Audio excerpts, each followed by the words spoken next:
এখন আমি বুঝতেছি কেন মেয়েরা আলাদা সংসার করতে চায়। বিয়ের আগে আমি ভাবছি আমার হাজবেন্ডের কোনো ভাই বোন নাই, শাশুড়ির সাথে মিলে সংসার করব। কিন্তু বিয়ের 2 মাস না যেতেই আমার শাশুড়ি আমার সব কাজে ভুল ধরে রাগারাগি করে।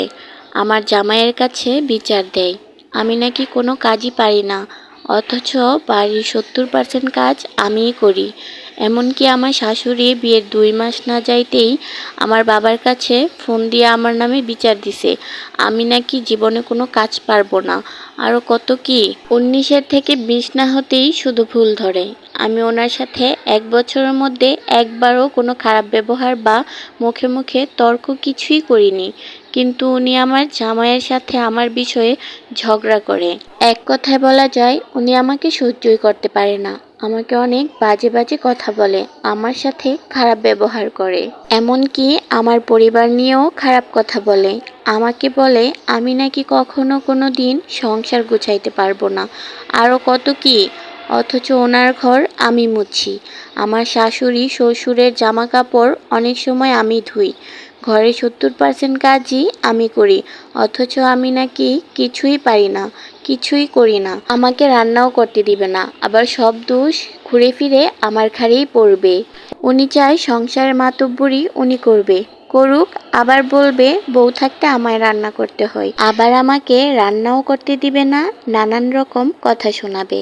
আমাদের সমাজে কিছু কিছু শাশুড়ি আছে বউদেরকে এমন এমন ভাবে টর্চার করে যেন তারা বাড়ির বউ নয়, তারা কাজের মেয়ে। এটা ছিল একটা আপুর পাঠানো গল্প।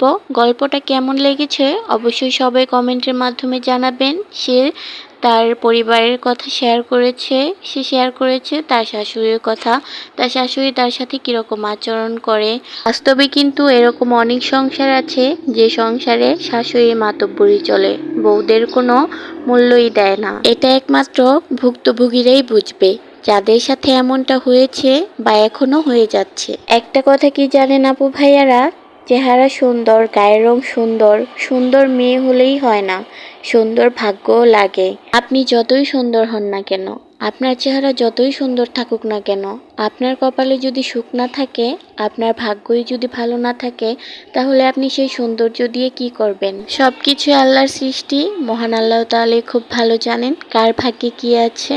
তবে দোয়া করব সবার জন্যে, সবার সংসার জীবন খুব ভালো কাটুক, সবাই যেন সংসারের সাথে নিজেকে মানিয়ে নিতে পারে। আসলে কিন্তু মানিয়ে নিতে পারলেই জীবন সুন্দর। সংসার জীবনে প্রতিটা মেয়েরই মানিয়ে নিতে নিতে আর মানিয়ে চলতে চলতেই জীবনের অর্ধেকটা সময় পার হয়ে যায়।